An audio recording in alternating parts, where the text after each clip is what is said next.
Bismillahirrahmanirrahim. Assalamualaikum warahmatullahi wabarakatuh. Alhamdulillah ala ihsani wa syukru lahu ala taufiqihi wa amtinani. Asyhadu an la ilaha illallah wahdahu la syarika lahu ta'ziman li sya'ni. Wa asyhadu anna Muhammadan abduhu wa rasuluhu ila ridwani. Allahumma salli alaihi wa ala alihi wa ashabihi wa ikhwani. Hadirin dan hadirat yang dirahmati Allah Subhanahu wa taala, pada kesempatan kali ini kita akan bahas tentang salah satu sifat orang beriman, yaitu amanah ya. Pembahasan ini pembahasan yang sangat penting ya, karena kita dapati fenomena sebagian orang yang kelihatannya secara penampilan orang beriman namun ternyata tidak amanah. Dan Nabi sallallahu alaihi wasallam pernah mengabarkan bahwasanya awwal ma yufqadu minad din al-amanah. Yang pertama hilang dari agama adalah amanah ya. Dan apalagi di zaman semakin banyak keburukan, maka semakin sulit kita mencari orang yang amanah. Dari situ kita harus punya gambaran yang jelas dan terang benderang tentang amanah, dan pada perkara-perkara apa saja amanah harus kita tegakkan, harus kita terapkan, dan apa faedahnya dan apa bahayanya kalau seorang tidak amanah ya. Ikhwan dan akhwat yang dirahmati oleh Allah Subhanahu wa taala, tentunya seharusnya amanah memiliki keterkaitan erat dengan agama. Karena Nabi sallallahu alaihi wasallam mengatakan, la imana liman la amanata lahu. Tidak ada iman bagi orang yang tidak amanah. Wala dina liman la ahda lahum. Wala dina liman la ahda lahu. Dan tidak ada agama bagi orang yang tidak menunaikan janjinya ya. Jadi Allah Subhanahu wa taala mengatakan, atau Nabi sallallahu alaihi wasallam mengatakan, la imana liman la amanata lahu. Tidak ada iman bagi orang yang tidak ada amanahnya. Bahkan Rasulullah SAW menjadikan tanda orang munafik yaitu tidak amanah.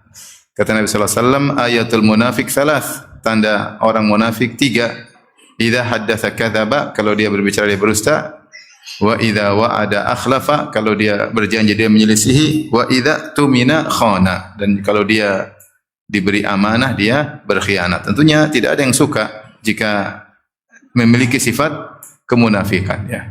Dalam hadis yang lain kata Rasulullah sallallahu alaihi wasallam, wa idza ahada ghadara wa idza khasama fajara. Kalau dia sudah berjanji maka dia membatalkan janji, ghadar curang, wa idza khasama fajara. Kalau dia bertikai, bersengketa, maka dia licik, Jadi ini ciri-ciri orang munafik, di antaranya tidak memiliki amanah. Maka di awal kajian ini saya akan menyebut tentang urgensinya amanah. Urgensinya amanah kita bisa tahu dari beberapa poin. Yang pertama, bahwasanya amanah adalah sifat para nabi, Ketika Allah menyebutkan kisah para nabi dalam surat Al-A'raf, di antaranya perkataan Nabi Hud, dia berkata kepada kaumnya, wa ana lakum nasihun amin. Dan aku adalah orang yang ingin kebaikan bagi kalian, nasih yaitu ingin kebaikan bagi kalian, amin yang terpercaya, Demikian juga ketika Heraklius membawa Abu Sufyan ketika setelah perjanjian Hudaybiyah antara kaum muslimin dengan kaum musyrikin pada tahun 6 Hijriyah, terjadi perjanjian namanya Sulhul Hudaybiyah, yaitu gencatan senjata selama 10 tahun dan boleh berinteraksi antara kaum musyrikin dengan kaum muslimin. Maka ketika itu Abu Sufyan dan beberapa rombongannya sedang biasa berdagang di negeri Syam. Ternyata ada Raja Heraklius, yaitu Kaisar Romawi, yang mengetahui keberadaan Abu Sufyan, dan Abu Sufyan adalah kepala gembong kaum Quraisy ketika itu, pengganti Abu Jahal. Abu Jahal sudah tewas, dia yang menggantikannya. Maka dipanggillah Abu Sufyan, dihadirkan di hadapan Heraklius. Kemudian Heraklius bertanya tentang sifat-sifat Nabi Muhammad sallallahu alaihi wasallam, karena dia sudah mendengar ada seorang yang mengaku nabi di Jazirah Al-Arab.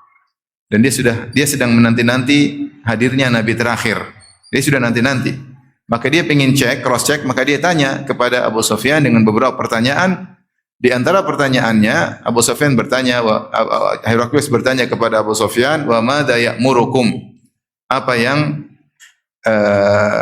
Muhammad perintahkan kepada kalian? Maka Abu Sufyan mengatakan, kana ya'muruna an na'budallaha wa la nusyrika bihi syai'a, u'budullaha wa la tusyriku bihi syai'a. Kana yaqul u'budullaha wa la tusyriku bihi syai'a. Muhammad mengatakan sembahlah Allah dan jangan berbuat syirik sama sekali. Wa kana ya'muruna, dia menyuruh kami bis salat, untuk salat, was sidq, untuk jujur, wal afaf, untuk memiliki akhlak yang mulia, menjaga diri, wal wafa bil ahdi, dan untuk menunaikan janji, wa adail amanah, dan untuk menunaikan amanah. Salah satu pertanyaan Heraklius adalah demikian dan dijawab Abu Sufyan dengan jawaban tadi. Setelah banyak pertanyaan diinterogasi si Abu Sufyan, akhirnya Heraklius mengatakan, ketika aku bertanya kepada engkau, fa innaka za'amta, engkau menyangka annahu ya'murukum bis salat, bahwasanya Muhammad menyuruh kalian untuk salat, was-sidq, untuk jujur, wal afaf, untuk menjaga diri, berakhlak mulia, wal wafa bil ahad, dan untuk menunaikan janji, wa adail amanah, dan untuk menunaikan amanah. Kemudian kata dia, demikianlah sifatun nabi, demikianlah sifat para nabi. Demikianlah sifat para nabi. Jadi sifat para nabi seluruhnya, dari Nabi Adam sampai Nabi Muhammad SAW, di antaranya adaul amanah, menunaikan amanah. Contoh lagi misalnya kisah Nabi Musa alaihissalam. Nabi Musa alaihissalam, Allah sebutkan bagaimana amanahnya dalam Al-Quran ketika seorang wanita berkata kepada ayahnya, ya abat ista'jirhu inna khairu man ista'jarta al-qawiyul amin. Wahai ayahanda, pekerjakanlah Musa. Sungguhnya sebaik-baik orang yang kau pekerjakan adalah seorang yang kuat, lagi amin, lagi terpercaya. Timbul pertanyaan, dari mana wanita ini tahu Nabi Musa adalah orang terpercaya?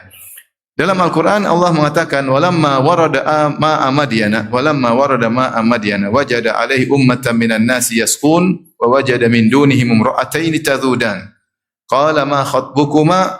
Qala la nasqi hatta yusdira ar-ri'a wa abuna shaykhun kabir. Fasaqa lahuma thumma tawalla ila dhil faqala rabbi inni lima anzalta ilayya min khairin faqir. Ketika Musa alaihissalam kabur dari kejaran Fir'aun dan bala tentaranya, maka dia kabur tanpa membawa bekal sama sekali.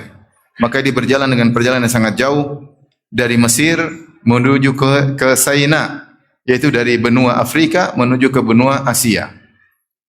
Sampai di Madian. Khilaf Madian di mana lokasinya, ada yang mengatakan di Yordan, ada yang mengatakan di Tabuk di Saudi Arabia. Intinya perjalanan ratusan kilo dia tempuh dan dia tidak bawa bekal sehingga dia kelaparan. Sampai disebutkan dia sering makan daun sehingga tubuhnya kelihatan ada warna hijau saking banyak daun yang dia makan. Kemudian dia tiba di Madian, ketemu orang-orang sedang kumpul di sebuah sumur. Tiba-tiba dia melihat ada dua wanita yang menghalang-halangi kambingnya, tidak ikut ambil air di sumur tersebut. Rupanya penduduk negeri situ penduduk yang tidak baik. Ya. Harusnya wanita duluan. Ya. Harusnya ladies first, katanya demikian. Ya.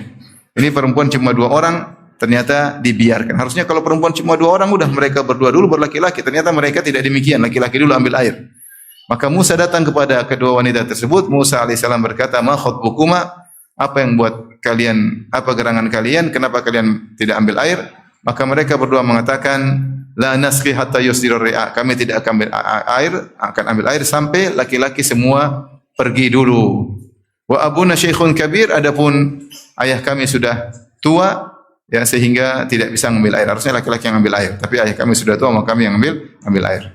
Maka Musa pun mengambil air bagi mereka berdua, kemudian beliau pun bernaung di bawah sebuah pohon, kemudian berdoa kepada Allah agar diberi kebaikan dari Allah, itu beliau minta makan. Kemudian akhirnya datanglah wanita, salah satu dari wanita tersebut kepada Nabi Musa, ihdahuma tamshi ala istihya. Ja'atuhu ihdahuma tamshi ala istihya. Maka salah seorang dari dua orang wanita ini, ada yang mengatakan adiknya, datang dengan berjalan malu-malu, tersipu malu. Qalat inna abi yad'uka liyajziyaka ajra ma saqaita lana. Sungguhnya ayahku mengundangmu untuk mengundangmu untuk memberi ganjaran karena kau telah mengambilkan air bagi kami. Karena Musa ambilkan air buat mereka. Taib. Wanita ini setelah Nabi Musa ketemu dengan bapaknya, wanita ini mengatakan, wahai ayahanda, kerjakanlah Nabi Musa, sungguhnya dia kuat dan dia terpercaya. Dari mana tahu Nabi Musa kuat? Disebutkan oleh para ulama, karena ketika itu Nabi Musa mengangkat tutup sumur yang harusnya hanya bisa diangkat oleh 8 orang, ternyata dia angkat sendiri. Dia angkat tutup sumur, kemudian ditutup kembali, dan ini sangat berat, namun Nabi Musa bisa mengerjakan sendiri. Maka kedua wanita tersebut heran dengan kekuatan Nabi Musa. Timbul pertanyaan berikutnya, dari mana wanita ini tahu bahwasanya Nabi Musa amanah? Tentunya dari perilaku Nabi Musa yang hanya sekejap, tidak lama. Nabi Musa ketika ketemu mereka berdua dengan penuh adab, ingin menolong tanpa ada keinginan apa-apa, padahal dia dalam kondisi kecapean, dalam kondisi kelaparan, dalam kondisi kelelahan, dan dia orang asing, tetapi dia berani untuk datang menemui wanita tersebut karena kasih sayang, ingin menolong dua wanita tersebut. Ini orang amanah seperti ini. Ya, ketika melakukan sesuatu tanpa pamrih, ingin melakukan kebaikan, ini ciri-ciri orang amanah. Dan dia berbicara secukupnya saja. Kemudian setelah dia bantu, dia tidak minta apa-apa. Setelah dibantu selesai urusan, dia pergi meninggalkan dua wanita tersebut. Ini menunjukkan amanahnya Nabi Musa. Kedua, dari mana dia tahu Nabi Musa? Disebutkan ketika dari dalam asar yang sahih dari Umar bin Khattab, ketika wanita tersebut datang menemui Nabi Musa, faja'atu ihdahuma tamshi ala istihya, datang dengan jalan malu-malu, kata Umar bin Khattab, qailatan bi thawbiha ala wajhiha laysat bisalfa kharraja wallaja. Wanita ini pun datang dengan penuh malu-malu, maka dia tutup wajahnya dengan kainnya. Kemudian dia bukan wanita yang kemudian salfa, yaitu berani ketemu laki-laki asal nimbrung dengan laki-laki, ketemu dengan laki, tidak, tapi dia wanita yang tidak suka seperti laki-laki, tidak berani seperti laki-laki, dan bukan wanita yang suka keluar masuk rumah, ya. Tapi dia ada keperluan keluar rumah untuk ngambil air dari sumur atau untuk mengundang Musa karena perintah ayahnya. Makanya ketika Nabi Musa ketemu, dia datang dari jauh, Nabi Musa lihat ternyata wanita, Nabi Musa langsung menundukkan pandangan. Nabi Musa alaihissalam langsung menundukkan pandangan, apalagi wanita tersebut sambil menutup wajahnya. Padahal ketika itu tidak wajib bagi dia untuk menutup wajahnya, tapi dia sangat pemalu. Dan Nabi Musa pun ketika melihat dia pun segera menundukkan pandangannya. Ya. Kemudian ketika berjalan menuju rumah ayahnya, ternyata Nabi Musa berjalan di depan dan perempuan tersebut di belakang. Nabi Musa ajarin, saya sekarang jalan depan, kamu di belakang.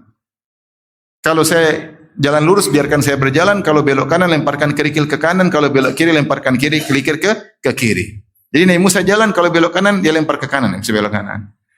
Belok kiri, lempar kerikil ke kiri sampai ke rumahnya. Ini laki-laki amanah atau tidak? Amanah. Mungkin kalau sebagian kita langsung aja ngobrol. Ukhti, masya Allah ya, masya Allah. Masya Allah, saya lagi lapar-laparnya, ukhti, masya Allah. Anti datang pada waktunya. Allah telah kirim anti buat saya, subhanallah.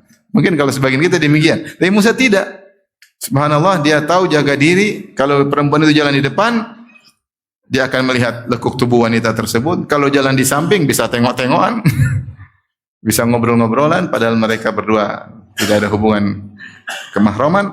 Maka cara agar amanah tetap terjaga, Nabi Musa di depan, perempuan tersebut di belakang. Dari sini wanita ini tahu bahwasanya Nabi Musa adalah seorang yang amanah. Maka dia mengatakan, inna khairu man ista'jarta al-qawiyul amin. Sungguhnya orang terbaik yang kau pekerjakan adalah orang yang kuat lagi amanah. Karena Nabi Musa amanah. Demikianlah sifat para nabi. Terlebih lagi Nabi Muhammad sallallahu alaihi wasallam. Nabi Muhammad sallallahu alaihi wasallam diberi gelar dengan Al-Amin oleh kaum musyrikin. Kaum musyrikin. Ketika masih zaman jahiliyah, Nabi Muhammad sallallahu alaihi wasallam dikenal dengan orang yang amanah. Tidak pernah bohong sama sekali. Makanya ketika dia memanggil kaumnya, kemudian dia berkata, wahai kaumku, kalau saya kabarkan di balik gunung ini, di atas bukit Sofa, Nabi Muhammad panggil mereka kumpul semua orang Quraisy. Rasulullah SAW berkata, kalau saya kabarkan di balik bukit ini ada pasukan berkuda ingin menyerang kalian, akuntum musaddiqiyya, apa kalian akan membenarkan aku? Kata mereka, ma jarrabna alaika kadhiba, kami enggak pernah tahu kau dusta meskipun sekali. Ma jarrabna alaika illa sidqa, yang kami tahu kau selalu jujur, kami pasti benarkan. Maka Nabi Muhammad SAW mengatakan, fa inni nadhirul lakum baina yaday adzabin syadid. Sungguhnya aku memberi peringatan pada kalian sebelum datang azab yang pedih. Itu hati-hati akan datang hari kiamat, bertakwalah, tinggalkanlah kesyirikan. Ketika Rasulullah menyebutkan hal tersebut, maka mereka marah. Maka berilah Abu Lahab, pamannya Nabi sendiri, maka dia berkata, tabban laka ya Muhammad sa'iral yaum ali hadza jama'tana, celaka engkau wahai Muhammad sepenuh hari. Cuma gara-gara ini kau kumpulkan kami kira ada apa? Ternyata kau cuma memperingatkan katanya akan ada hari kebangkitan. Celaka engkau wahai Muhammad. Maka turunlah firman Allah, tabbat yada abi lahabi wa tab. Celaka kedua tangan Abu Lahab, masuk neraka. Tapi yang jadi perhatian kita, Rasulullah tidak pernah berdosa sama sekali. Tidak pernah berdosa sama sekali. Ya. Maka dia digelar dengan amanah. Ya. Saking Rasulullah amanah, sampai akhirnya disebutkan dalam buku-buku sejarah, buku sirah, Khadijah pun tertarik karena mendengar amanahnya Rasulullah sallallahu alaihi wasallam. Makanya Khadijah melalui perantara menawarkan Nabi untuk jadi pekerjanya, bekerja sama Khadijah. Tidak lain Nabi Khadijah ingin tahu bagaimana amanahnya Nabi karena berita sudah banyak. Tetapi namanya kalau mau cari suami harus pasti. Ya, cuma dengar-dengar saja ternyata berita burung ya. Katanya soleh, ternyata kurang ajar. Katanya amanah, ternyata tukang bohong. Maka Khadijah pun meminta Nabi untuk bekerja dengan dia, yaitu dengan mudharabah, yaitu modal dari Khadijah. Kemudian yang jualan adalah Nabi sallallahu alaihi wasallam. Kemudian Nabi pun bersafar ditemani oleh budaknya yaitu Maisarah. Jadi boleh dikata Maisarah ini adalah kalau mau dibilang informannya Khadijah.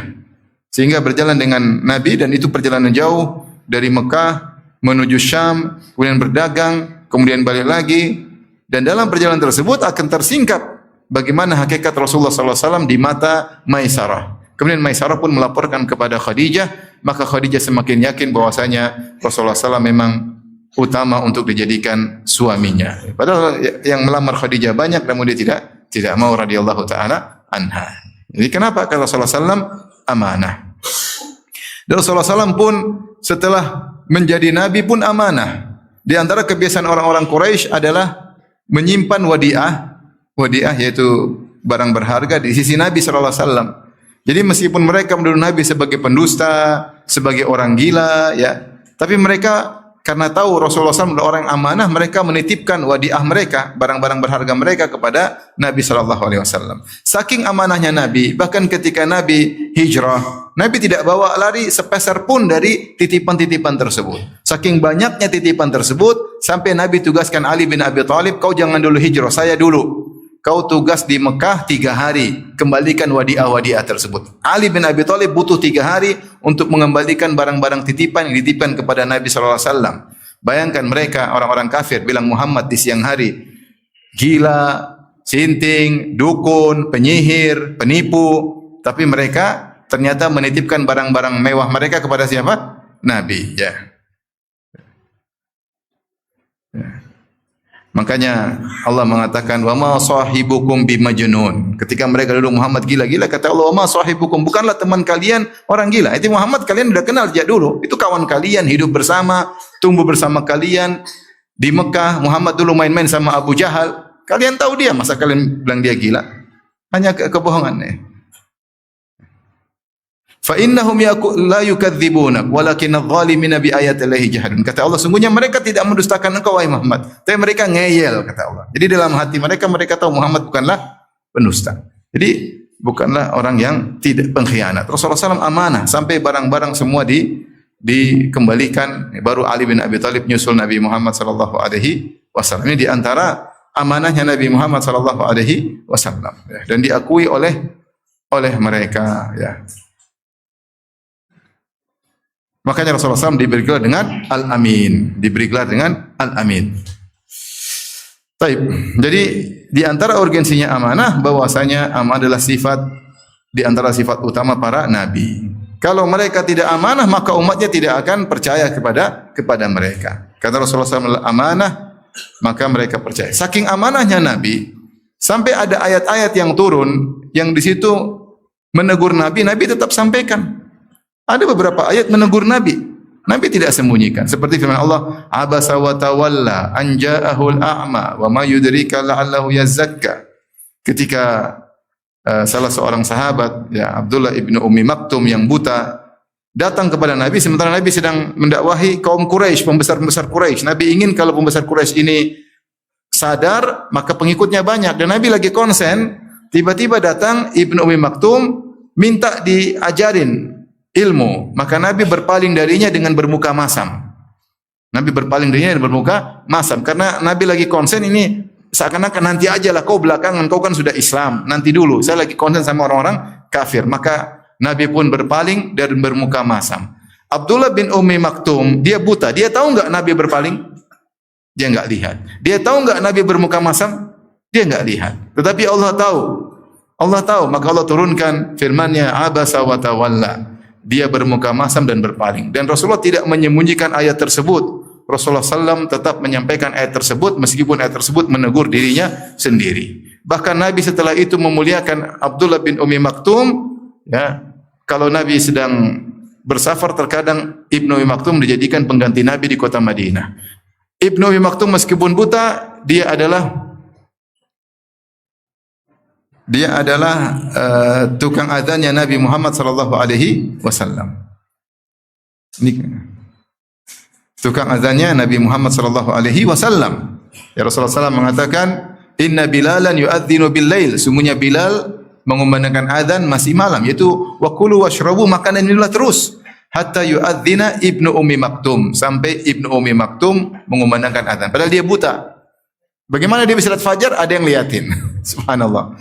Jadi Rasulullah muliakan dia sebagai tukang azan meskipun dia buta, yang penting ada yang lihatkan fajar bagi dia. Dan kalau datang Ibnu Ummi Maktum, maka Rasulullah berkata, "Marhaban, selamat datang orang yang gara-gara dia Allah pun menegurku." Maksud saya, Rasulullah SAW banyak ayat, ya, seperti ayat ini menegur Nabi. Demikian juga, "Ya ayyuhan nabi, lima tuharrimu ma ahallallahu lak."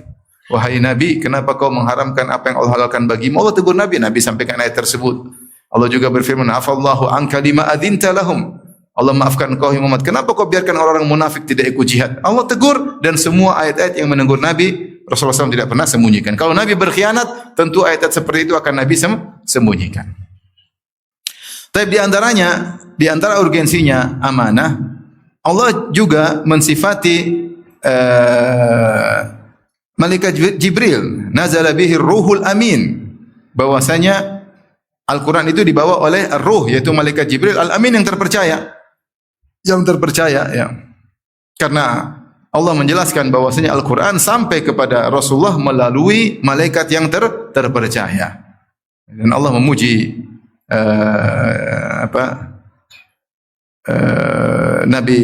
malaikat Jibril alaihissalam, ya. Bahwasanya malaikat Jibril adalah malaikat yang terpercaya, yang amanah, tidak salah dalam memberikan wahyu. Tidak seperti ada sekelompok Syiah yang mengatakan malaikat Jibril salah kasih wahyu, harusnya buat Ali, ternyata salah kasih siapa? Muhammad sallallahu alaihi wasallam. Ada kelompok Syiah yang seperti itu. Yang benar malaikat Jibril tidak mungkin salah karena dia adalah malaikat yang amanah, diberikan kepada Rasulullah yang amanah juga. Sampailah Al-Qur'an kepada kita melalui para sahabat yang amanah. Baik. Di antara urgensinya sifat amanah, bahwasanya amanah akan mempercepat seorang melewati sirat atau akan menghalangi orang lewat sirat pada hari kiamat kelak. Rasulullah SAW mengatakan, "Wa tursalu ar-rahimu wal amanah fayaqumani jambatai sirat."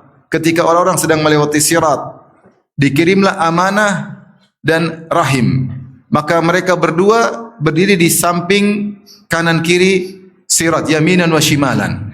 Dan kita tahu sirat jembatan yang sangat tipis yang diletakkan di atas neraka jahanam, ahaddu minas saif, lebih tajam daripada pedang, wa adaqqu minasy'ar, dan lebih tipis daripada rambut. Kemudian di sampingnya ada khatatif dan kalalib, ada besi-besi yang tajam yang siap mencapik-capik orang yang melewatinya. Ada yang melewati dengan cepat, kalbarak, seperti petir, seperti cahaya. Ada yang seperti rihil mursalah, seperti yang berhembus, ka'ajawidil khail, ada yang lari seperti kuda yang cepat, ada yang seperti onta yang berlari, ada yang sampai tertatih-tatih, ada yang sampai merangkak, dan banyak yang kemudian tercabik-cabik. Yang tercabik-cabik juga ada dua, ada yang tercabik-cabik langsung masuk di neraka, ada yang tercabik-cabik namun lolos. Siapa yang amanah, maka amanah akan percepat dia. Maka ketika dia sedang lewat, tiba-tiba rahim dan amanah menghadanginya. Siapa yang suka menyambung silaturahmi, dia akan cepat. Siapa yang suka menunaikan amanah, dia akan cepat. Tapi kalau ternyata dia suka memutuskan silaturahmi dan dia tidak amanah, dia repot ketika di sirat. Dia repot ketika di sirat. Oleh karenanya orang yang tidak amanah biasanya terjerumus dalam kezaliman. Ya. Makanya disebutkan orang-orang beriman ketika di sirat mereka berdoa, Rabbana atmim lana nurana waghfir lana. Ya Rabb kami, sempurnakanlah cahaya kami dan ampuni dosa-dosa kami. Kapan disebutkan oleh para ahli tafsir kenapa mereka berdoa gitu? Kapan mereka berdoa demikian? Ketika di sirat, ketika mereka melihat orang-orang munafik dikasih cahaya oleh Allah Subhanahu wa taala, ketika mereka sudah senang ternyata cahayanya diredupkan oleh Allah. Sehingga mereka dipermainkan oleh Allah Subhanahu wa taala karena selama ini di dunia mereka menipu. Yudkhadi'una Allah walladzina amanu. Mereka menipu Allah dan menipu orang beriman. Seakan-akan mereka beriman, ternyata mereka tidak beriman. Pada hari kiamat Allah permainkan mereka. Mereka disuruh lewat sirat, dikasih cahaya, mereka sudah senang, ternyata cahaya mereka dimatikan. Ketika itu orang-orang beriman berdoa. Sebenarnya Allah sebut dalam surat At-Tahrim, Rabbana atmim lana nurana waghfir lana. Ya Rabb kami, sempurnakanlah cahaya kami agar kami bisa lewat sirat. Kalau enggak ada cahaya enggak bisa, gelap, mati. Pasti langsung masuk neraka. Harus ada cahaya agar bisa lihat jalan, agar bisa lihat jembatan. Atmim lana nurana, sempurnakanlah cahaya kami, waghfir lana dan ampunilah kami. Mereka tahu yang menyebabkan cahaya redup adalah dosa-dosa. Dan di antara dosa-dosa yang membuat cahaya cepat redup adalah kezaliman. Makanya Rasulullah SAW bersabda, "Az-zulmu zulumatun yaumal qiyamah." Bahwasanya kezaliman adalah kegelapan yang bertubi-tubi pada hari kiamat kelak, di antaranya kegelapan ketika melewati sirat, dan di antara bentuk banyak kezaliman adalah tidak amanah dan khianat. Makin di antara bahwasanya urgensinya amanah, bahwasanya amanah akan mempercepat, siapa yang amanah akan cepat lewat sirat, siapa yang tidak amanah dia akan terhambat ketika lewat sirat. Di antara urgensinya amanah, Rasulullah SAW mengajarkan kalau ada orang musafir kita doakan dia. Kita mengatakan astaudi Allah dinaka wa amanataka wa khawatima amalik. Aku menitipkan kepada Allah agamamu, dinaka wa amanatak dan amanahmu, wa khawatima amalik dan penutup amalmu. Kalau orang yang mau bersafar bilang sama yang ditinggal, dia bilang astaudiukallah allati la tadhi'u wada'i'u. Aku titipkan engkau kepada Allah karena saya mau pergi. Kalau saya titipkan sama Allah, engkau pada Allah, Allah tidak pernah tersia-siakan titipan kalau titipan kepadanya. Jadi saya titipkan engkau kepada Allah. Yang dititipi, yang ditinggalkan berdoa tadi. Astaudiullah, aku titipkan kepada Allah. Apa? Dinaka, agamamu. Wa amanatak, amanahmu. Wa khawatima amalik dan penutup amalan. Kata para ulama ketika menafsir hadis ini, karena orang musafir dia akan mengalami banyak kesulitan dan dia juga mungkin mengalami mara bahaya, dia bisa saja meninggal dunia. Maka di antara yang perlu dijaga bagi orang yang musafir, yang pertama adalah agamanya. Karena orang musafir kadang-kadang dia jauh dari kampung halamannya, dia bisa jadi agamanya goyang. Bisa jadi agamanya goyang, dia bisa jadi maksiat di luar, dia bisa jadi lupa diri, banyak godaan di luar, namanya musafir ya. Terkadang agamanya bisa goyang ya. Agamanya bisa goyang. Luar biasa ya. Apalagi pergi ke negeri-negeri yang tidak jelas ya. Saya masih ingat ada kawan dia cerita, "Ustaz, saya kapan-kapan pas pulang lewati suatu kota. Waktu itu lagi ada kortingan ya, bayar sekian ribu dolar bisa menggauli 10 lebih wanita dari berbagai macam negara." Terus dia tawarin ke saya, kapan lagi nih murah ini 10 wanita, silakan bayar sekian ribu dolar. Ini lagi korting, lagi apa namanya istilahnya, lagi diskon. Teman saya bilang alhamdulillah, saya goyang juga waktu itu. Akhirnya teman saya maju, saya pergi. Teman saya itu sudah meninggal rahimahullah ta'ala. Subhanallah, kita lagi safar, ada godaan bisa jadi goyang. Ya. Maka yang perlu dititipkan agama. Astaudi Allah dinak. Aku titipkan agamamu kepada Allah.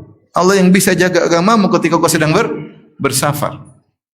Kemudian di antaranya wa amanatak, dan amanahmu. Ya. Artinya jangan sampai ketika kau bersafar kau tidak amanah dalam bersafar. Kemudian mungkin ada kerjaan, mungkin apa. Ya. Dan kalau jangan lupa amanahmu jangan sampai kau lalaikan. Ya.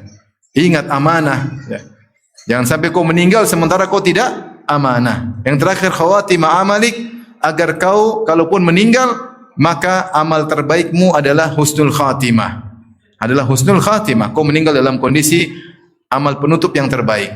Maka ini menjelaskan bahwasanya pentingnya amanah. Jangan sampai seorang meninggal dalam kondisi tidak amanah. Maka ketika seorang mendoakan orang yang sedang bersafar, dia khususkan menitipkan kepada Allah amanahmu agar kau tetap menjaga amanahmu ketika sedang mukim maupun ketika sedang safar. Ini menunjukkan tentang urgensinya amanah. Baik.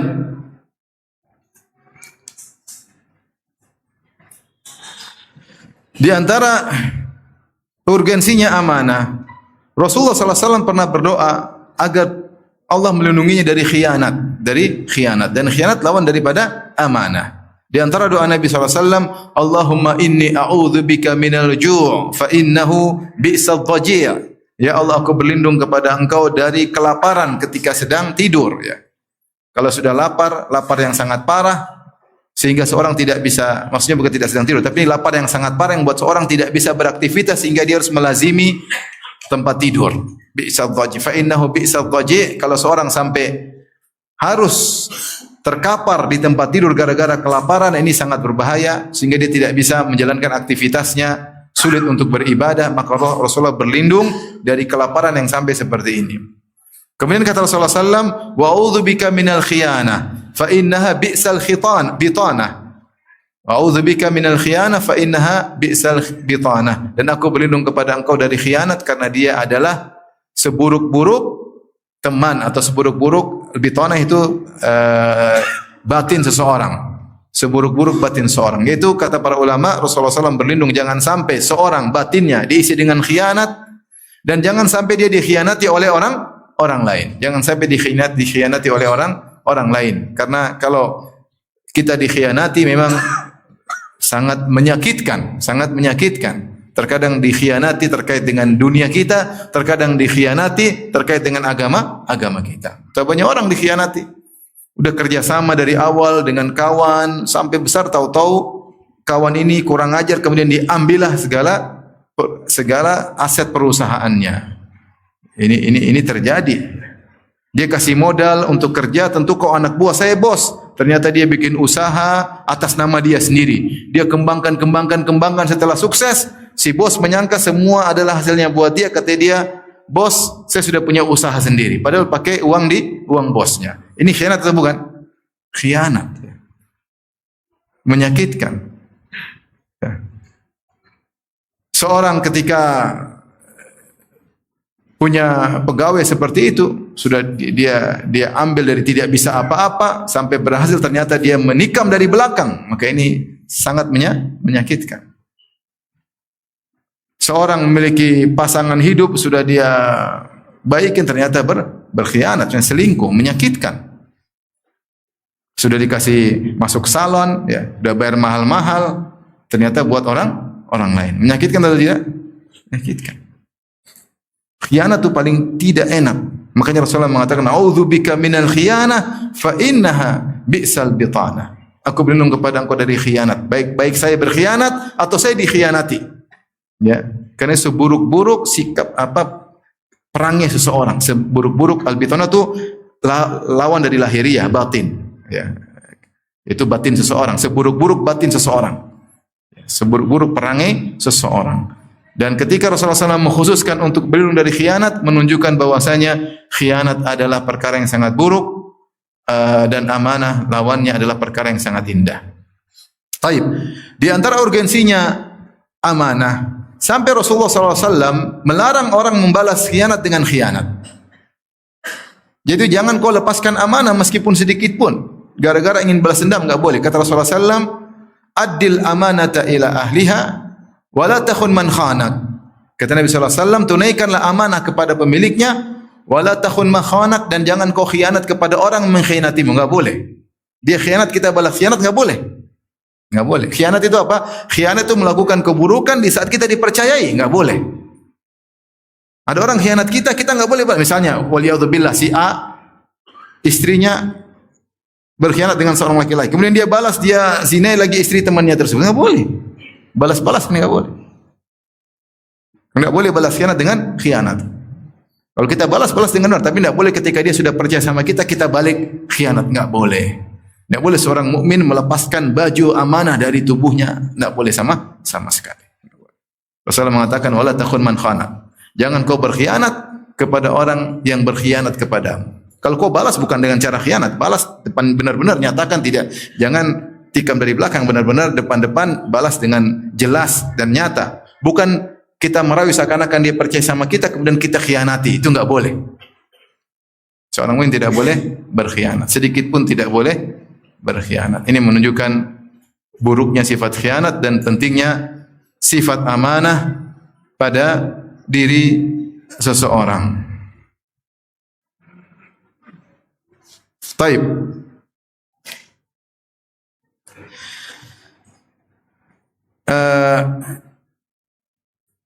Kemudian di antara urgensinya amanah,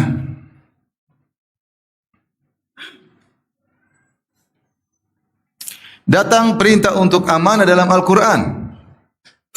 Dalam Al-Quranul Karim, Allah Subhanahu wa taala berfirman dalam surat An-Nisa ayat 58. Innallaha ya'murukum an tu'addul amanati ila ahliha. Allah memerintahkan kepada kalian untuk menunaikan amanah kepada pemiliknya. Wa idza hakamtum bainan nasi an tahkumu bil adl. Innallaha ni'ma ya'idukum bi innallaha kana samian basira. Jika kalian berhukum di antara manusia, hendaknya berhukum dengan adil, jangan sampai tidak amanah. Sungguhnya Allah sebaik-baik memberi nasihat kepada kalian, sungguhnya Allah Maha mendengar lagi Maha melihat. Di sini Allah memerintahkan untuk amanah. Pertama, menyampaikan amanat kepada pemiliknya. Jangan sampai kita berkhianat, ada amanah, ada kepercayaan, tidak kita berikan kepada pemiliknya. Kemudian yang kedua, kalau berhukum di antara manusia, hendaknya berhukum dengan keadilan. Sebagian ulama berpendapat ayat ini khusus kepada wulatul umur, kepada para pejabat, yang mereka diperintahkan untuk menunaikan amanah kepada pemiliknya, dan mereka diperintahkan untuk adil dalam berhukum. Meskipun sebagian ulama, di antaranya seperti Asy-Syaukani dalam Fathul Qadir, merajikan bahwasanya ayat ini umum. Ayat ini umum kepada siapapun yang diserahkan amanah, harus dia kembalikan kepada pemiliknya. Dan siapapun yang ditugaskan untuk menghukum di antara manusia, maka dia harus adil. Kenapa? Jika tidak, dia akan diminta pertanggungjawaban oleh Allah pada hari kiamat. Karena Allah sami'an, innallaha kana sami'an basira. Sungguhnya Allah mendengar lagi Maha melihat. Demikian dalam surat Al-Ahzab ayat 72. Allah berfirman, "Inna aradnal amanata 'ala samawati wal ardi wal jibali fa abaina ayyahmilnaha wa ashfaqna minha wa hamalaha al insan innahu kana zaluman jahula." Kata Allah, kami tawarkan amanah kepada gunung, kepada langit, kepada bumi, kepada gunung. Itu Allah tawarkan. Mau enggak kalian mengemban amanah, wahai langit, wahai bumi, wahai gunung? Allah tawarkan. Tidak diwajibkan, tapi mau enggak? Pahalanya besar kalau kalian ingin mengembannya. Tetapi kata Allah, fa'abaina ayyahmilnaha. Ternyata langit, bumi dan gunung enggan untuk mengemban amanah tersebut. Wa ashfaqana minha, dan mereka takut tidak bisa menunaikan amanah tersebut. Wa hamalahal insan, tapi manusia nekat memikul amanah tersebut. Kata Allah, innahu kana zaluman jahula. Sungguhnya manusia itu sering berbuat zalim dan sering berbuat kejahilan. Mereka mengemban amanah di atas kezaliman, di atas kejahilan. Ini dalil bahwasanya amanah adalah perkara yang sangat agung, yang dibebankan kepada manusia dan mereka harus menunaikan dengan baik. Sampai begitu agungnya amanah, langit Bumi dan gunung enggan, takut. Padahal langit begitu kokohnya seperti apa, bumi begitu kokohnya seperti apa, gunung kokohnya seperti apa, mereka takut memikul amanah. Ini Allah kasih gambaran bahwasanya amanah perkara yang sangat berat, jangan disepelekan. Gunung yang begitu kokoh, langit yang begitu kokoh, bumi yang begitu kuat tidak mau memikul amanah.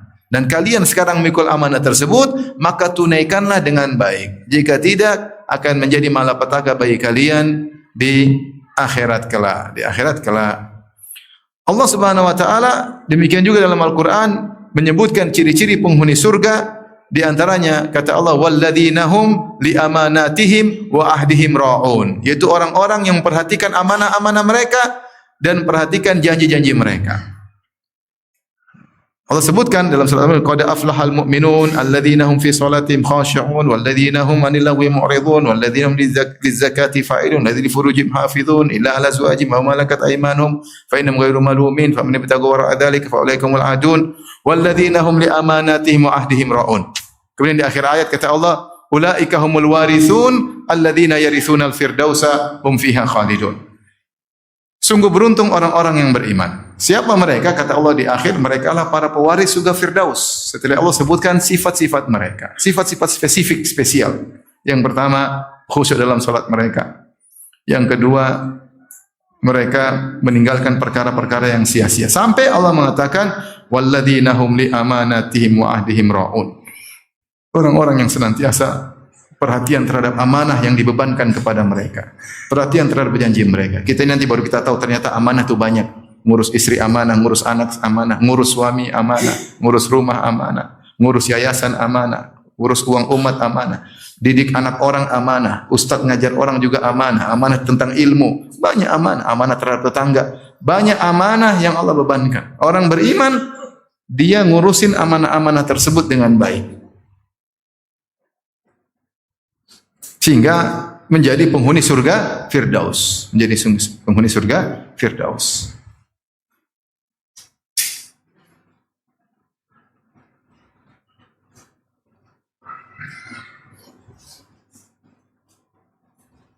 Baik. Ikhwan dan akhwat yang rahmatillah subhanahu wa ta'ala, tadi sudah kita jelaskan ya tentang urgensinya amanah dari banyak sisi ya. Entah berapa poin tadi sudah sebutkan. Sekarang kita ingin tahu apa sih perkara-perkara yang merupakan bagian dari amanah. Perkara-perkara apa saja agar kita waspada dan kita jangan menganggap itu bukan amanah. Ternyata ini amanah. Kalau ini amanah berarti kita akan diminta pertanggungjawaban oleh siapa? Allah. Kalau ini amanah kita akan dihentikan di sirat. Kalau ini amanah tidak kita tunaikan berarti kita zalim. Kita zalim. Ya. Hak orang kita tahan, kita tidak amanah. Taib, apa sih perkara-perkara yang merupakan amanah ya? Azan. Azan. Azan jam apa azan asli? Asli. Kalau azan dulu. Kita sholat baru kita lanjutkan lagi. Bismillahirrahmanirrahim. Alhamdulillah salatu wassalamu ala Rasulillah wa ala alihi wa sahbihi wa ala. Sekarang kita akan bahas tentang hal-hal terkait dengan amanah ya, terkait dengan amanah. Apa sih medan-medan amanah? Bagian-bagian mana yang kita diberi amanah oleh Allah Subhanahu wa taala? Pertama, amanah yang terkait dengan ibadah-ibadah yang Allah wajibkan bagi kita. Maka ini semua adalah amanah. La takhunullaha war rasul wa takhunu amanatikum. Janganlah kalian berkhianat kepada Allah, berkhianat kepada Rasulullah dan kalian berkhianat terhadap amanah-amanah kalian.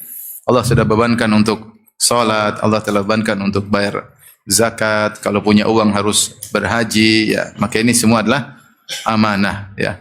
Ya, maka ibadah-ibadah yang kita kerjakan kepada Allah adalah semuanya amanah yang akan Allah tanya kepada kita. Oleh karenanya dalam hadis awwalu ma yuhasabul abdu min amalihi as-salat. Yaumul qiyamah yang pertama kali Allah hisab dari hamba pada hari kiamat kala yang Allah tanya tentang apa? Salat. Berarti salat adalah amanah. Salat adalah amanah. Maka seorang ketika merasakan salat adalah amanah, yang akan ditanya oleh Allah, maka dia berusaha menjalankan salat dengan sebaik-baiknya. Kalau seorang meyakini bahwasanya zakat adalah amanah, maka dia akan menunaikan zakat dengan sebaik-baiknya, seindah-indahnya, secermat-cermatnya, secepat-cepatnya, tepat-tepatnya. Bagaimana dia bisa menunaikan ibadah kepada Allah Subhanahu wa taala. Tapi yang berikutnya amanah terkait dengan sesama manusia ya. Pertama, amanah yang terkait dengan harta. Ini saya akan banyak gambaran ya. Di antara bentuk-bentuk amanah terkait dengan harta ya,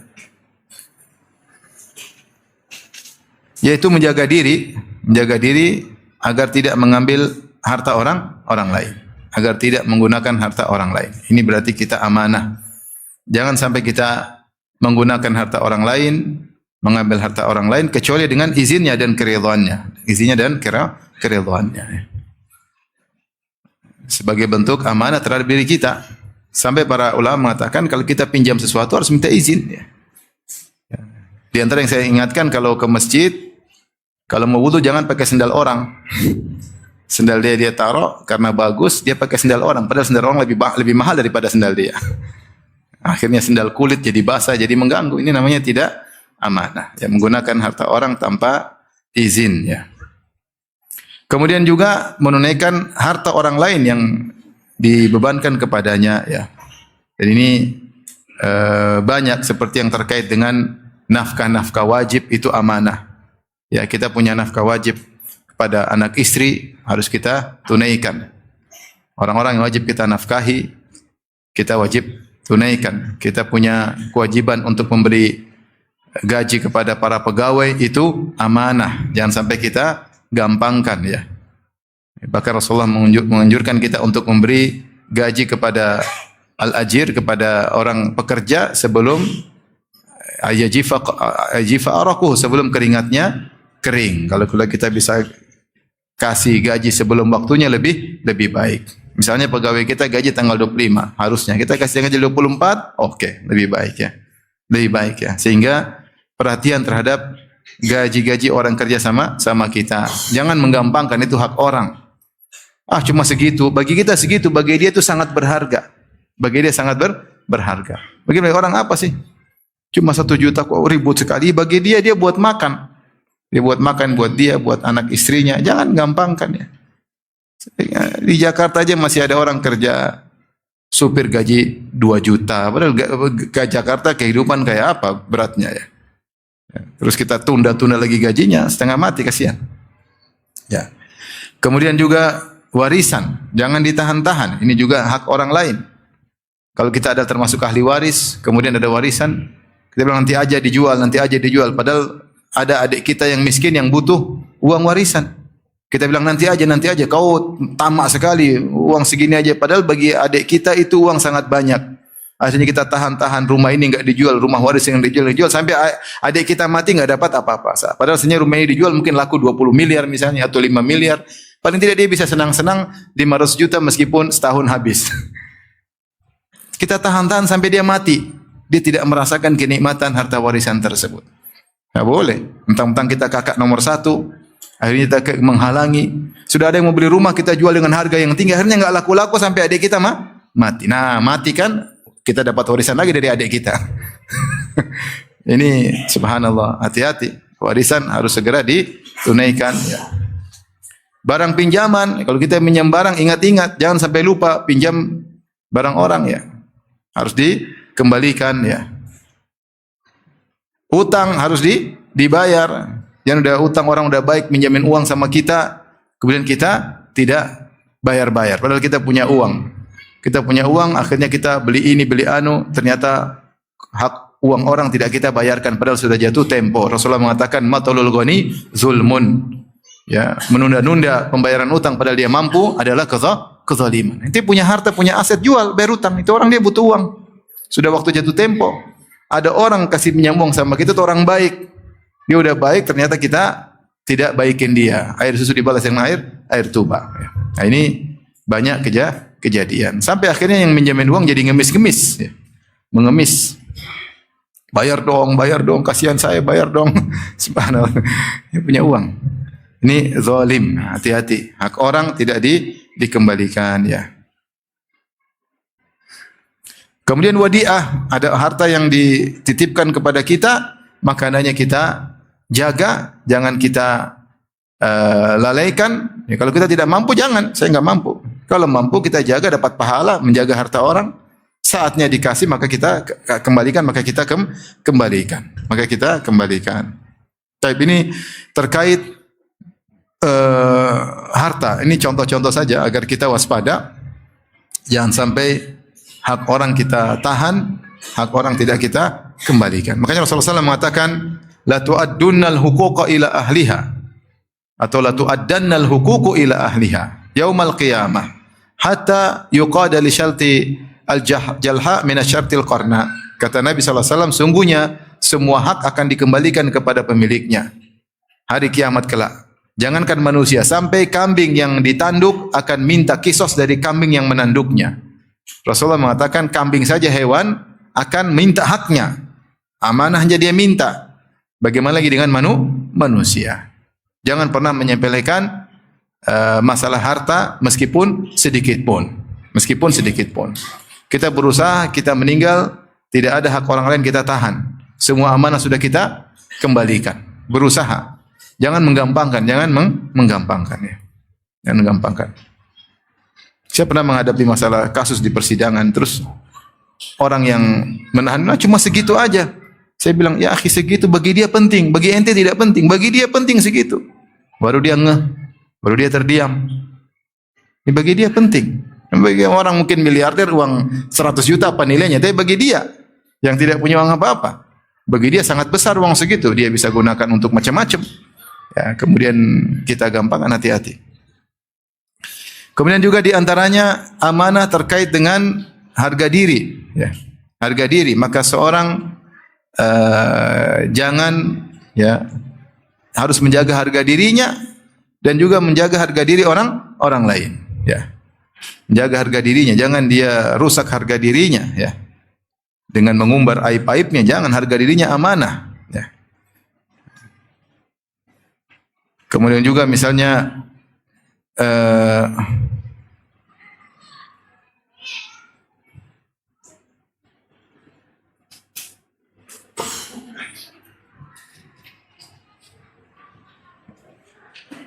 jangan juga menjatuhkan harga diri orang lain, ya. Jangan menjatuhkan harga diri orang lain, ya. Seperti kita menuduh orang tidak tanpa bukti, ya.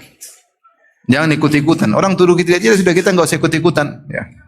Kalau kita ikut nuduh, kita harus punya bukti. Kalau enggak punya bukti, enggak usah ikut nuduh. Lihat aja apa yang terjadi, enggak usah ikut menuduh. Apalagi terkait dengan harga diri dia, menuduh dia berzina, menuduh dia selingkuh, ini hati-hati. Jangan ikut-ikutan, kecuali memang punya bukti. Kalau enggak, maka jangan ikut-ikutan menjatuhkan harga diri orang lain. Kemudian juga amanah terkait dengan badan dan ruh. Badan dan ruh. Kita dibebani oleh amanah, badan kita, ruh kita adalah amanah dari Allah Subhanahu wa taala. Maka tidak boleh kita merusak tubuh ini. Makanya dilarang kita untuk bunuh diri. Ya, badan milik kita tapi kita enggak boleh merusaknya. Siapa yang bunuh diri dengan sesuatu maka dia akan disiksa pada hari kiamat dengan suatu tersebut. Man qatala nafsu bihadidatin fahadidatuhu biyadihi. Siapa yang bunuh diri dengan benda tajam, dengan besi, maka hari kiamat dia akan pegang besi tersebut, dia tusuk-tusuk perutnya sebagaimana ketika dia di dunia bunuh diri. Siapa yang bunuh diri dengan melemparkan tubuhnya dari gunung, maka dia akan disiksa pada hari kiamat dengan demikian. Wa man tahassa summan. Siapa yang bunuh diri dengan minum racun, maka dia akan mati disiksa juga pada hari kiamat dengan racun, ya. Kalau di dunia pakai racun baygon, di neraka racunnya bukan baygon, bagion super plus. Tidak akan sama dengan baygon di dunia. Ngeri, ya. Karena tubuh kita ini amanah. Tubuh kita ini amanah, boleh kita merusaknya. Makanya di antara dalil yang mengharamkan rokok merusak tubuh atau tidak? Merusak tubuh enggak boleh. Narkoba merusak tubuh atau tidak? Merusak tubuh. Maka tidak boleh kita merusak tubuh kita, ya.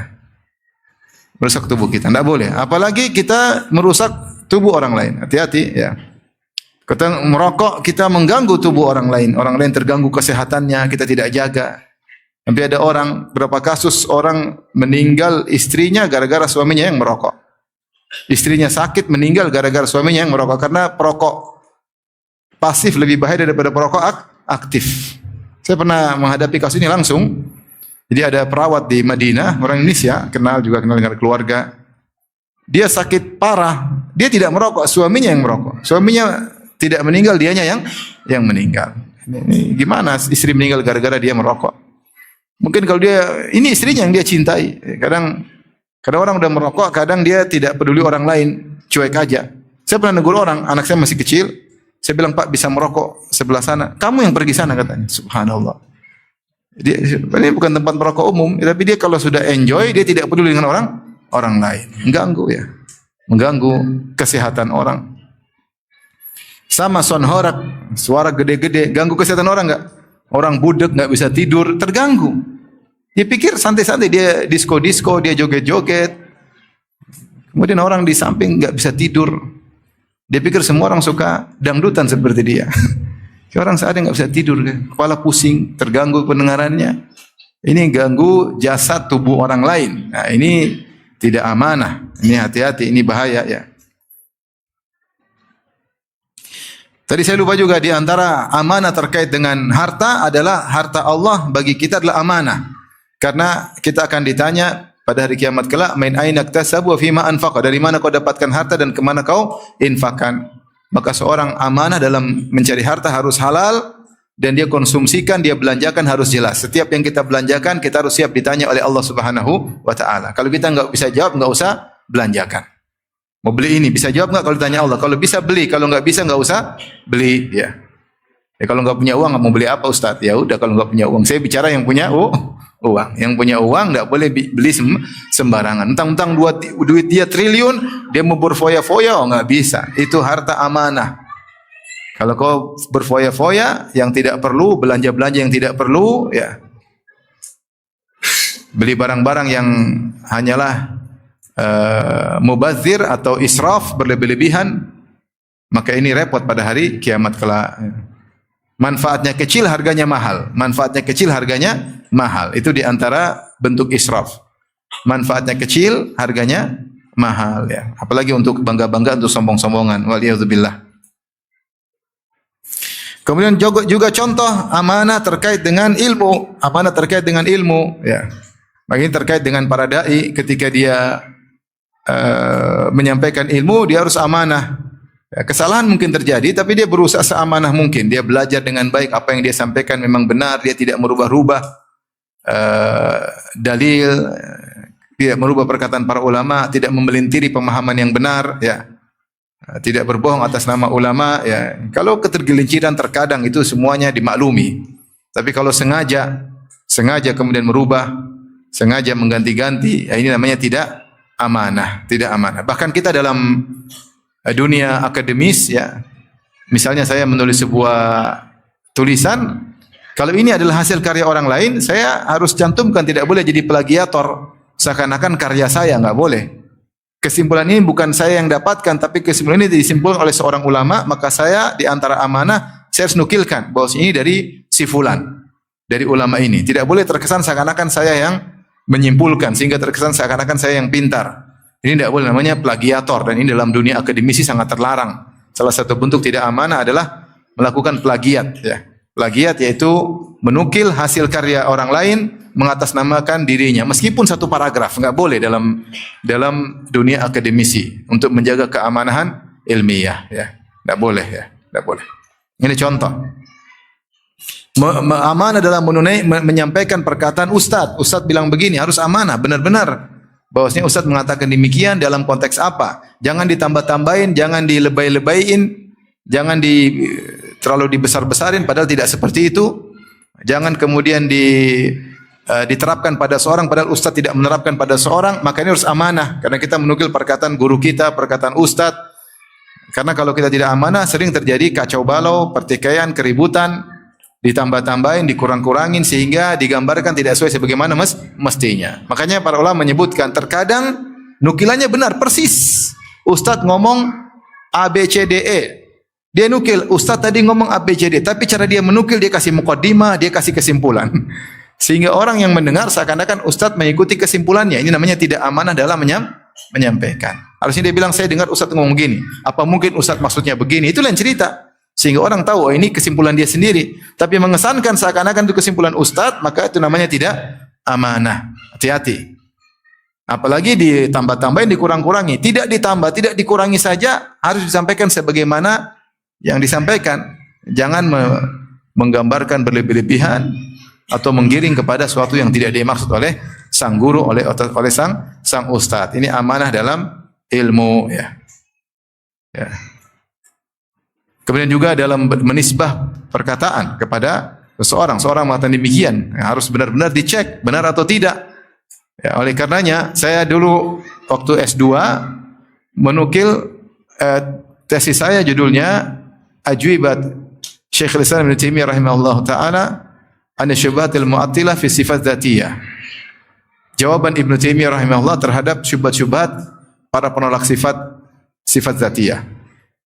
Saya Ibnu Taimiyah rahimahullah ketika menukil dia sangat amanah. Ketika dia bilang si fulan bilang begini, saya cek di bukunya benar ada. Ketika si fulan bilang begini, saya cek di bukunya benar. Ibnu Taimiyah tidak nama-namain, tidak kurang-kurangin. Bahkan dia menukil dari ahlul bidah sebagaimana mestinya. Kesimpulan saya, orang ini sangat amanah. Makanya Allah berfirman, la yajrimannakum syana'anu qaumin ala alla ta'dilu. Janganlah sampai kebencian kalian kepada seorang buat kalian tidak adil. I'dilu wa aqrabu littaqwa. Adilah itu lebih dekat pada ketakwaan. Ayat ini kata Ibnu Taimiyah terkait orang kafir, dan ahli tafsir menyatakan orang kafir. Meskipun orang kafir musuh kalian, kalau kalian menukil dari mereka jangan ditambah-tambahin. Meskipun kalian benci sama mereka, tidak boleh. Berbuat adilah. Berbuat adilah. Kita sekarang ahlul bidah nukil dari kita aneh-aneh. Ini kalau begini, kalau Wahabi begini, makalan begini, ngomong kosong tapi ditambah-tambahin. Itu tidak adil dalam menukil. Itu kalau nukil seadanya, kalau enggak, kalau iya. Jangan menggambarkan yang berlebihan. Allah akan tanya pada hari kiamat kelak. Ya. Soalnya kalau Wahabi menguasai suatu negara akan dibunuh orang-orang. Ini mana bunuh? Arab Saudi memang tukang bunuh orang. Antum kalau umroh ketakutan enggak masuk Arab Saudi? Bakalan dibunuh. Takut enggak? Enggak ada. Tapi ada yang mengesankan kalau Wahabi, kan mereka bilang Arab Saudi Wahabi. Ya enggak ada masalah. Kalau Wahabi menguasai suatu negara, yang lainnya akan dibunuh, ditumpahkan darahnya. Subhanallah.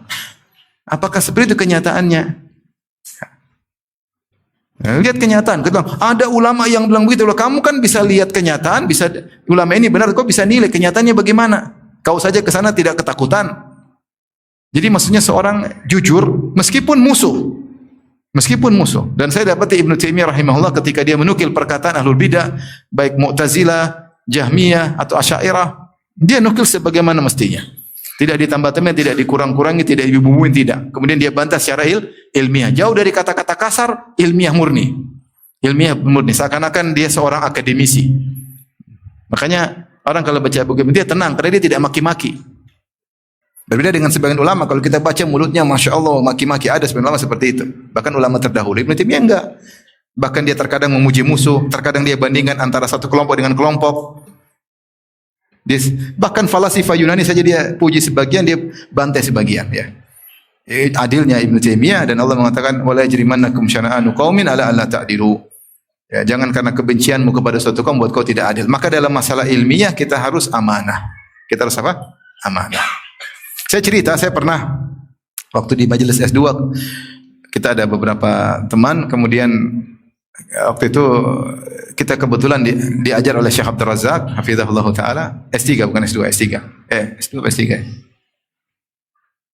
S3, majelis S3. Kemudian ada tugas satu orang tulis, kemudian dibuat paper atau dibuat makalah bagi semua, misalnya bagi 10 sama guru satu. Setelah itu tugas teman-teman cari kesalahannya orang. Kalau cari kesalahan dapat bonus, yang bisa bela diri juga bonus, dilatih supaya ilmiah. Qadarullah ada kawan saya tulis, terus dia nukil perkataan orang ulama, tapi dia tidak nisbahkan kepada ulama tersebut. Itu terkesan plagiat. Maka saya lihat ketika Syekh Abdul Razak sangat marah. Karena ini tidak amanah. Dia marah. Saya jarang lihat dia marah, tapi dia marah sekali. Karena maksud dia kamu sudah sampai S3 kemudian tidak amanah, ini perkara besar bagi saya. Ya, sampai saya bilang saya bisa keluarkan kau dari sekolah juga saat ini kalau saya mau. Maksudnya saya benar-benar marah. Karena plagiat artinya amanah dalam ilmiah itu sangat penting. Kecuali tidak sengaja. Tidak ada orang yang luput dari apa? Kesalahan, tidak sengaja, tapi menyengaja. Nah, ini yang berat. Oleh karenanya masalah amanah ilmiah itu juga penting. Ya. Kalau karya orang tersebut karya orang, jangan kita nukil seakan-akan karya kita sendiri. Ya.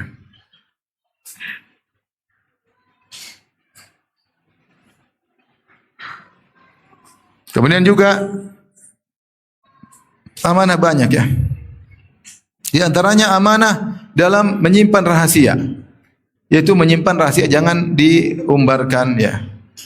Kata Rasulullah SAW, "Idza hadatsa ar-rajula bihaditsin tsumma altafata anhu fahiya amanah." Kalau ada seorang laki ngomong sama kita empat mata, kemudian dia berpaling, maka itu amanah. Ini amanah, tidak boleh kita sebarkan. Ada yang mengatakan dia berpaling, dia ngeliat gini ke kanan. Oh, enggak ada orang, baru dia ngomong. Ketika dia melihat kanan kiri, dia tidak ingin ada orang yang dengar, berarti amanah. Ada yang mengatakan ketika dia bertemu kita, dia meskipun tidak lihat kanan kiri, dia berpaling sudah jadi amanah. Karena dia ingin omong empat mata. Tidak mesti dia mengatakan rahasiakan. Tidak harus dia mengatakan demikian. Kita tahu dia datang kepada kita empat mata, berarti suatu rahasia. Ketika di grup, kemudian dia keluar dari grup, dia japri, jarul pribadi, berarti dia amanah. Tidak boleh kita sebarkan di grup. Tidak boleh. Ini banyak orang tidak amanah. Ya. Kadang dalam satu grup, ini pernah terjadi, grup sekian orang, 10 orang. Ini rahasia di antara kita ya. Jangan sampai ada yang tahu. Siap, tahu-tahu di screenshot keluar. Padahal anggota cuma 10 orang. Gimana kalau anggotanya 20 orang, apalagi banyak ya. Jadi enggak boleh pembicaraan japri, tidak boleh keluar. Ini bukan konsumsi umum, beda antara konsumsi umum dengan konsumsi apa? Pribadi. Ya, tidak boleh, hati-hati. Ya. Oleh karenanya kalau ada orang bicara dengan kita, kita amanah. Jangan kita bangga, oh saya tahu rahasia orang, saya tahu oh si fulan gini, si fulan gini. Itu namanya ember, mulut apa ember ya. Ya. Enggak boleh. Kalau sudah amanah maka rahasia maka tidak boleh kita sebarkan. Apalagi rahasia rumah tangga. Allah berfirman, "Hunna libasul lakum wa antum libasul lahun." Mereka istri adalah pakaian bagi kalian, kalian adalah pakaian bagi istri. Kita namanya suami istri banyak kekurangan di antara kita. Yang tidak diketahui oleh orang tua kita, tidak diketahui oleh kakak kita, tidak diketahui oleh adik kita, tidak diketahui oleh kawan karib kita, yang tahu istri kita atau suami kita. Maka ini rahasia di antara kita, tidak boleh keluar rumah. Baik dalam masa pernikahan maupun sudah cerai, enggak boleh. Enggak boleh, ini amanah. Sudah cerai aja enggak boleh, apalagi masih dalam masa pernikahan. Ada seorang bertanya kepada seorang alim. Maknanya dia bilang bagaimana? Dia sudah cerai wanita lain. Intinya ditanya bagaimana perempuan itu? Kalau dia istriku maka tidak boleh ceritakan, apalagi dia orang lain. Kalau dia istriku tidak apalagi orang lainnya. Maka hati-hati, kita berusaha menjadi pakaian yang menutup aurat pasangan kita. Di antara juga Rasulullah menjelaskan ya, di antara syarrun nasi manzilatan indallah, orang yang paling buruk kedudukannya di sisi Allah tidak amanah dalam urusan ranjang. Kata Nabi, "Inna syarran nas manzilatan indallahi ta'ala yaumil qiyamah ar-rajulu yufdi ila imraatihi wa tufdi ilaihi thumma yaruhu yanshuru sirraha wa yatahaddatsu bima jara bainahuma." Yaitu seorang lelaki mendatangi istrinya, istrinya mendatangi suaminya, kemudian mereka melakukan hubungan intim, kemudian suaminya cerita, "Saya tadi malam berhubungan istri saya begini, saya begini, saya begini." Ini enggak boleh. Ini buruk sekali. Bahkan Rasulullah melarang jika seorang wanita bertemu dengan wanita lain, fatan atuha, kemudian dia ceritakan wanita tersebut kepada suaminya. Seakan-akan suaminya lihat wanita tersebut, ini enggak boleh, amanah. Makanya para ulama ketika membahas apakah seorang wanita muslimah boleh ketemu dengan wanita kafirah dengan membuka, maksudnya jilbabnya, membuka sebagaimana ketemu wanita muslimah yang lain, sebagian ulama mengatakan tidak boleh, sebagian ulama mengatakan boleh, meskipun yang benar boleh. Di antara sebab kenapa tidak boleh, karena khawatir wanita ini tidak amanah. Sehingga dia cerita ke orang lain. Ya, kalau muslimah mungkin sesama amanah. Ya, cerita, oh perempuan ini begini, dadanya begini, wajahnya begini. Ya, terkadang seorang cerita kepada suaminya, sehingga suaminya menghayal. Seakan-akan melihat wanita tersebut. Ini enggak boleh. Dan pernah ada kasus kenyataan. Karena kawan saya sendiri. Jadi istrinya, ada wanita, suaminya meninggal. Kemudian teman saya jenguk akhirnya istri teman saya itu ketemu wanita janda tersebut. Setelah itu dia pulang cerita sama teman saya. Itu janda begini. Akhirnya teman saya nikahin habis itu. Terbayang bagi dia. Ya, maksudnya yang salah siapa? Istrinya sendiri, ngapain cerita? Coba cerita jelek. Cerita gini. Akhirnya teman saya tertarik, dia cerita sama saya. Gara-gara istri saya sendiri, Ustaz. Akhirnya setelah masa idahnya dia langsung ya. Dia terfitnah gara-gara cerita aja, belum lihat langsung. Enggak boleh. Ya. Apalagi kita cerita istri kita sama orang, istri saya kalau saya gauli gini kan istri orang menghayal istri kita, enggak boleh. Oleh karena enggak boleh seorang wanita kemudian punya teman-teman di HP cewek-cewek, Mas lihat ini teman saya ini loh gini, enggak boleh. Emang suami anti bencong tidak tertarik sama wanita? Dia tertarik sama wanita, ya nggak boleh. Ini amanah. Kita kalau pegang foto orang nggak boleh kita pamer-pamerkan, amanah nggak boleh. Jadi intinya ini diantara amanah yang harus dijaga, rahasia istri, terutama masalah kaitan ranjang. Kadang-kadang suami ngobrol-ngobrol akhirnya bawa obrolannya ke arah situ, atau wanita ngobrol akhirnya tentang suami mereka. Ini hati-hati. Kalau ada masalah, ada problem, maka ketemu dengan orang yang perlu untuk didiskusi karena mencari solusi. Kemudian juga yang berikutnya amanah terkait pendengaran dan penglihatan, dan juga terkait dengan indera-indera yang lain. Ya. Kita tahu Rasulullah SAW melarang seorang mencuri berita, mencuri pendengaran. Ada orang ngobrol, kita dekati, kita ikut dengar, nggak boleh ini. Di telinganya akan dituangin dengan emas, cairan tembaga yang panas pada hari kiamat kelak nggak boleh, ngeri. Kalau orang kita tahu dia tidak ingin kita dengar, jangan kita berusaha dengar. Kalau kita kedengaran, kita pergi aja, nggak usah dengar. Kecuali nggak sengaja, sudah jangan kita lanjutin, kita pergi. Kalau kita minta izin, boleh saya ikut bicara, boleh saya ikut dengar. Kalau nggak kita lagi space khusus ya. Amanah kita nggak boleh. Kemudian juga nggak boleh curi-curi pandangan, nggak boleh. Hati-hati pengkhianatan mata, hati-hati. Kalau nggak sengaja kita balik. Teman kita lagi buka HP, kita lihat, nggak boleh ya. Kita lihat lagi istrinya lagi nonton Korea. Biar aja kalau maksiat sampai dilihat ya. Kalau nanti mau tegur ya. Itu amanah antara kita dengan Allah Subhanahu wa taala. Mata ini harus kita jaga, pendengaran juga kita jaga. Ya. Terkait dengan hak orang. Terus amanah dari Allah, kita tidak boleh gunakan indera tersebut untuk hal-hal yang haram. Di antara amanah adalah amanah untuk memberi nasihat ketika diajak bermusyawarah. Kata Rasulullah SAW, al-mustasyar mu'taman. Orang yang dimintai pendapat adalah diberi amanah. Misalnya ada orang datang sama saya, Ustadz bagaimana si fulan? Saya harus tidak boleh menyembunyikan sesuatu. Saya bilang dia sesuai, saya itu benar-benar kita ingin memberi nasihat. Oh si fulan begini. Ada datang saya, pernah dong saya Ustadz, ini ada si fulan antum kenal. Dia ada proyek 80 miliar sama saya. Ustadz gimana menurut antum? Saya bilang afwan, saya cuma bermuamalah dengan dia, tidak pernah urusan duit. Kalau urusan agama oke, urusan duit tanya orang lain, saya nggak tahu. Saya nggak boleh bilang, oh dia begini, enggak. Saya harus jujur, enggak tahu. Kalau enggak. Kalau ada masalah, oh dia pernah ada masalah sama saya, kemudian dia tidak jujur, harus kasih tahu. Harus tahu. Ada orang pernah kejadian aja datang kepada saya, Ustadz, antum, saya ketipu sama si Fulan. Ya. Kenapa? Saya percayakan untuk bangun rumah saya ketipu ratusan juta. Yang benar ya. Katanya dia pernah kerja sama antum. Iya, dia pernah kerja di rumah saya juga dan dia nipu juga saya. Antum kenapa sih nggak tanya-tanya? Saya nggak tanya, karena ditunjukkan nih saya pernah kerja di rumah Ustadz Firanda. Ya benar, itu untuk nipu kamu. Coba kalau kau tanya saya nggak mungkin nyebar-nyebar keburukan dia. Harusnya kau tanya dulu, Ustadz benar nggak dia pernah kerja di rumah antum? Harusnya kan gitu. Ini kau langsung percaya aja, aduh. Akhirnya ketipu banyak.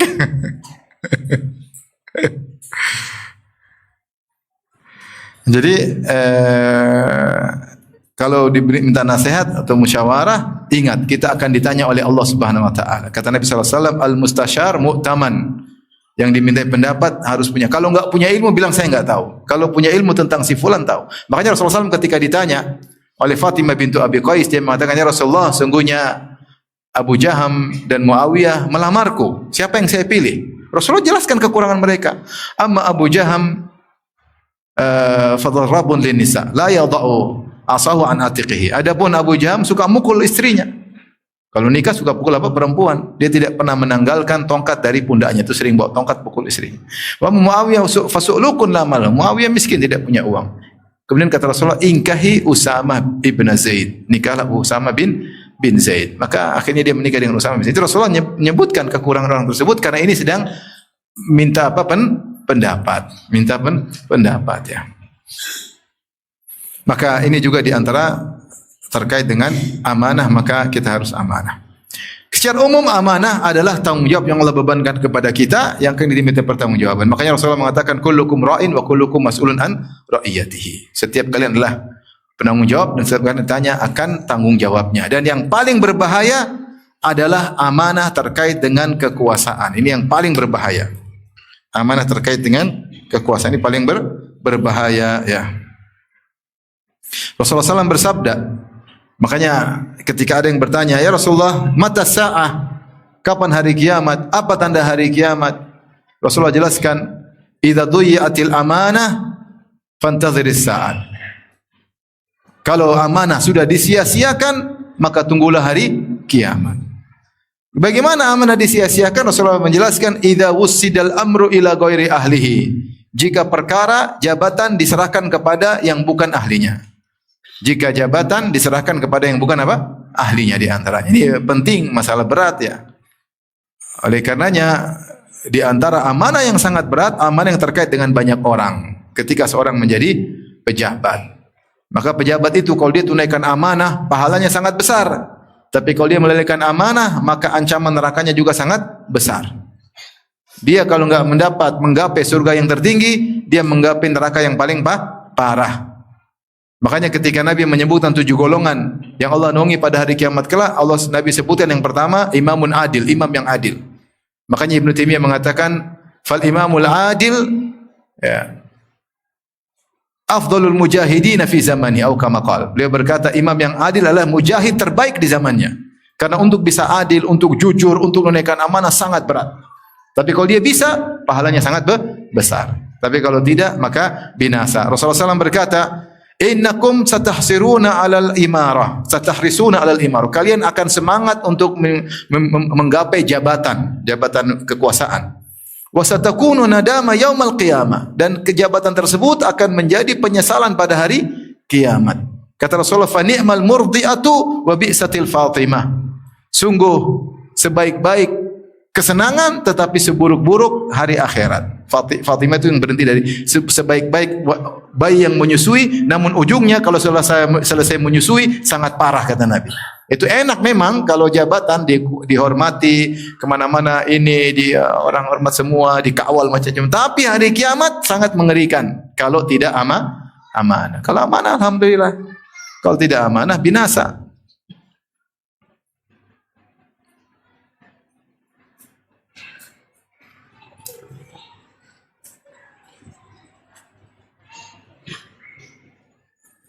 Abu Dzar pernah berkata, ya Rasulullah, tastamiluni, wahai Rasul, tidakkah kau jadikan aku untuk urusin jabatan kenegaraan?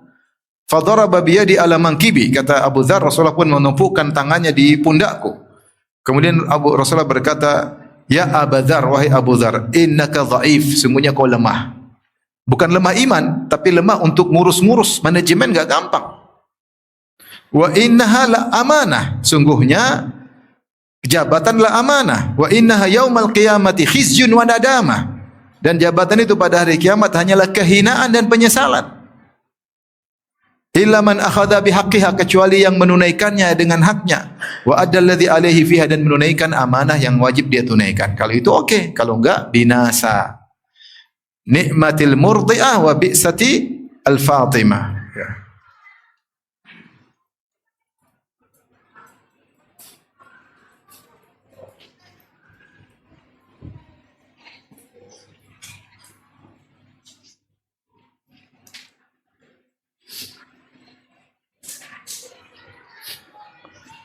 Maka seorang waspada, dan semua tanggung jawab yang dibebankan kepada kita adalah amanah. Tadi kullukum ra'in wa kullukum mas'ulun an ra'iyatihi. Setiap kalian adalah pemimpin, penanggung jawab, dan kalian akan ditanya atas apa yang ditanggung jawab kepada kalian.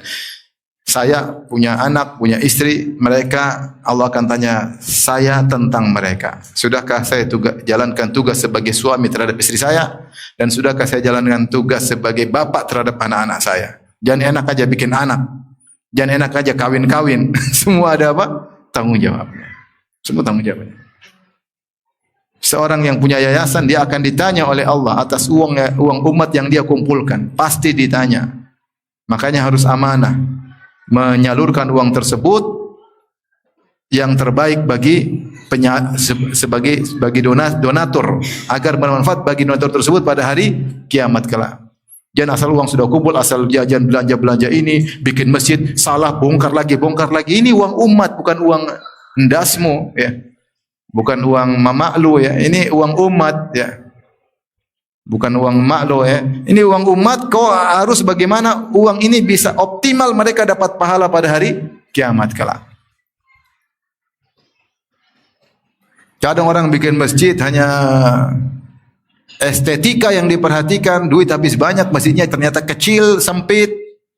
Untuk bangun masjid tersebut ternyata sampai puluhan miliar, ternyata tidak efektif, tidak optimal. Ini dilarang oleh para ulama. Enggak boleh. Dan dibahas dalam buku-buku fikih. Di antaranya fikih seperti Al-Fiqhul Manhaji. Nah, boleh. Uang umat jangan sembarang. Uang kita aja enggak boleh sembarang, apalagi uang orang lain. Kalau enggak mampu untuk menyalurkan uang umat, enggak usah. Ngapain jebak diri dalam kesulitan? Dihisab oleh Allah Subhanahu wa taala. Apalagi kemudian kumpulkan uang umat, kemudian bikin yayasan, kemudian bikin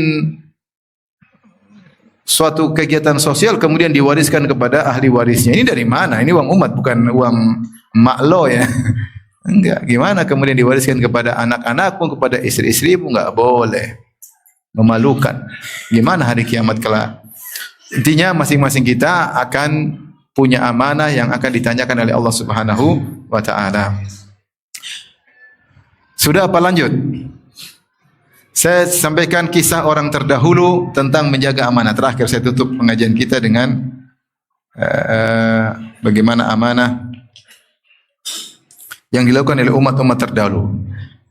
Ada dua kisah disebut oleh Nabi SAW tentang, atau beberapa kisah banyak, tapi di antaranya kisah dari Abu Hurairah radhiyallahu anhu. Rasulullah SAW bercerita tentang orang terdahulu. Kata Rasulullah SAW, "Ishtara rajulun min rajulin aqaran lahu."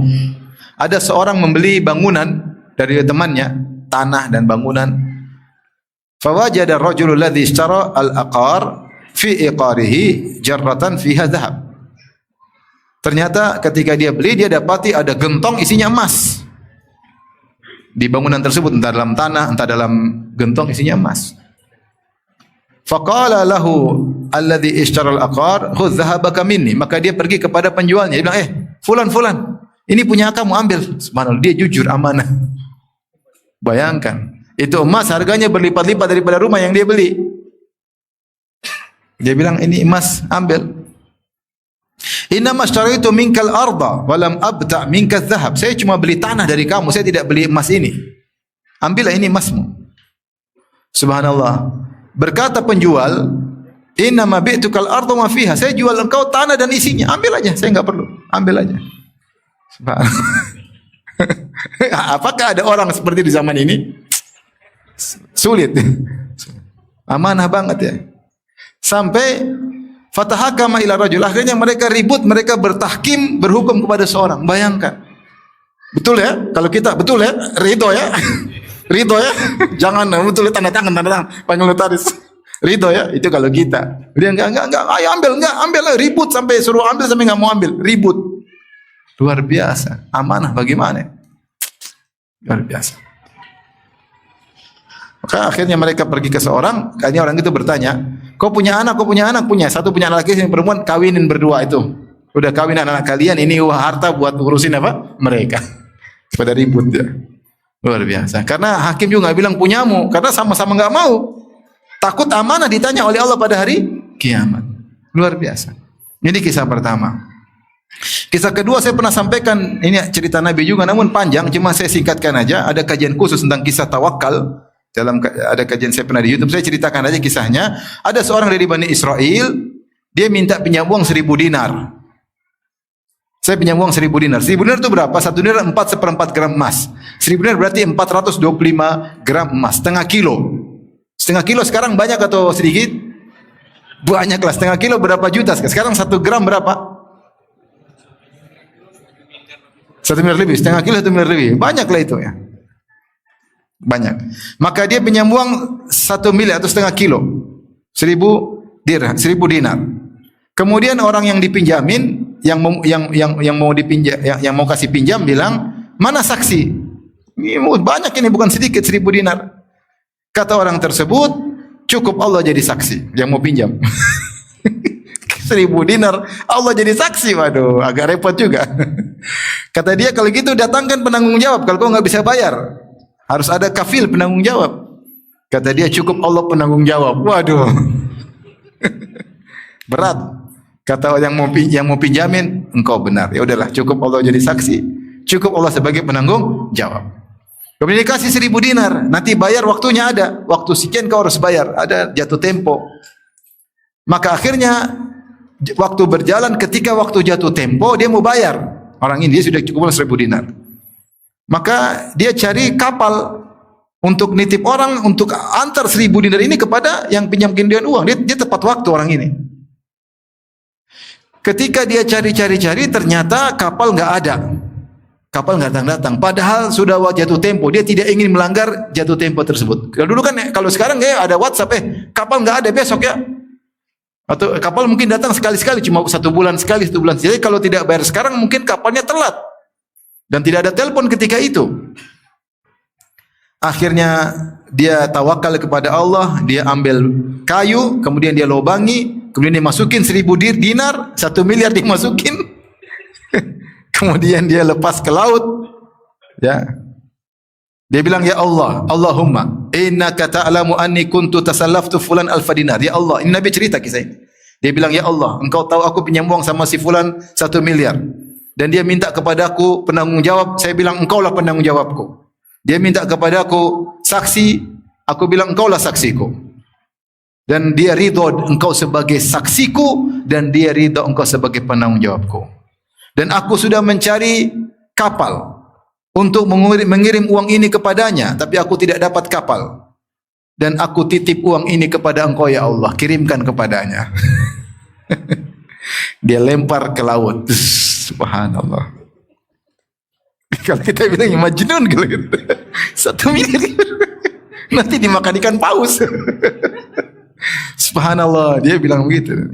Yakin kepada Allah dan amanah, tidak ingin telat sesuai dengan jatuh tempo. Kapal enggak datang, maka dia lempar. Ini menakjubkan, dia lempar ya. Kemudian dia pergi lagi.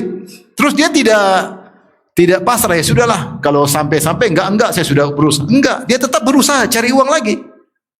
Karena itu belum tentu belum sampai.